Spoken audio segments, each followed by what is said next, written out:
യേശുവിൻ റാണി കൊച്ചു ത്രേസ്യായെ തിച്ചിടണേ.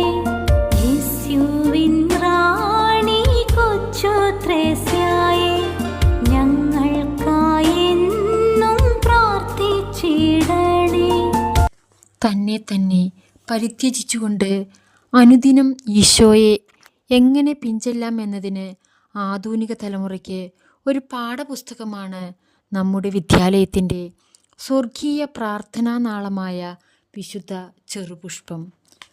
പ്രഭാതത്തിൽ നാം നല്ല ചിന്തകളോടെ ആരംഭിക്കുകയും പ്രദോഷത്തിൽ നിരാശരായി മാറുകയും ചെയ്യും.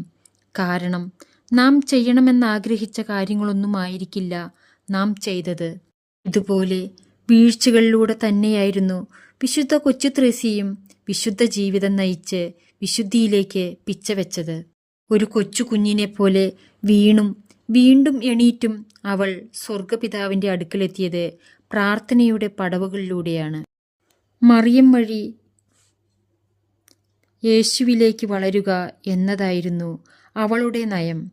മിക്ക പ്രാർത്ഥനകളും കന്യകാമാതാവിൻ്റെ മുൻപിൽ അവതരിപ്പിച്ച് അമ്മ വഴി ദൈവത്തിങ്കിലേക്ക് അടുക്കുക എന്ന എളുപ്പവഴിയാണ് അവൾ മിക്കപ്പോഴും സ്വീകരിച്ചത്. മറിയത്തെ അധികം സ്നേഹിച്ചുപോയി എന്നോർത്ത് ഭയപ്പെടേണ്ട. അവൾ അർഹിക്കുന്ന രീതിയിൽ അവളെ സ്നേഹിക്കാൻ നമുക്കൊരിക്കലും സാധിക്കുകയില്ല. മാതാവിനോടുള്ള സ്നേഹം പ്രകടമാക്കുന്ന വിശുദ്ധിയുടെ വാക്കുകളാണിവ. അതുപോലെ തന്നെ ഉണ്ണീശോയെ ജീവിതത്തിലുടനീളം കൂടെ കൂട്ടിയ പുണ്യവതിയാണ് വിശുദ്ധ കൊച്ചു ത്രേസ്യ. തൻ്റെ ജീവിതത്തിലെ ഏതൊരു കുഞ്ഞു കാര്യവും കൊച്ചു ത്രേസ്യ ഉണ്ണീശോയുമായി പങ്കുവച്ചിരുന്നു. ഉണ്ണീശോയുടെ കയ്യിലെ ഒരു പാവയാണ് താനെന്ന് വിശുദ്ധ വിശ്വസിച്ചിരുന്നത്. ആരോഗ്യമുള്ളവർക്കല്ല രോഗികൾക്കാണ് വൈദ്യനെ കൊണ്ട് ആവശ്യം എന്നരുളി ചെയ്ത ഈശോയോടൊപ്പം സഹനത്തിൻ്റെ പാതയിൽ നടന്നു നീങ്ങിയ വിശുദ്ധ കൊച്ചു ത്രേസ്യയെ വിവിധ രോഗങ്ങളാൽ വലയുന്നവരെ, പ്രത്യേകിച്ച് മാനസിക രോഗികൾ, മാറാരോഗികൾ, ആശുപത്രികളിലും വീടുകളിലും കഴിയുന്നവർ എല്ലാവരെയും സമർപ്പിക്കുന്നു.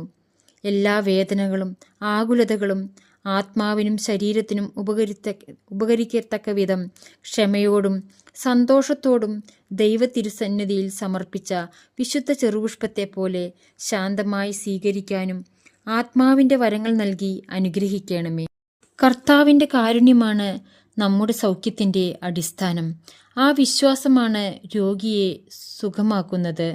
പ്രാർത്ഥനാ മാർഗത്തിലൂടെ അനേകരെ രക്ഷിച്ച വിശുദ്ധ കൊച്ചു ത്രേസ്യയെ പ്രാർത്ഥനയുടെ മനുഷ്യരാകാൻ കുഞ്ഞുങ്ങളായ ഞങ്ങളെ ഓരോരുത്തരെയും അനുഗ്രഹിക്കണമേ. പ്രാർത്ഥനയും ഹോമബലിയുമാണ് എൻ്റെ ശക്തി കേന്ദ്രം എന്ന് വിളിച്ചോതിയ വിശുദ്ധ ചെറുപുഷ്പമേ, ലിസ്യുവിൽ നിന്നും പ്രസരിച്ച വിശുദ്ധിയുടെ വെളിച്ചം ലോകത്തെ മുഴുവൻ പ്രകാശപൂരിതമാക്കട്ടെ. ആമേൻ.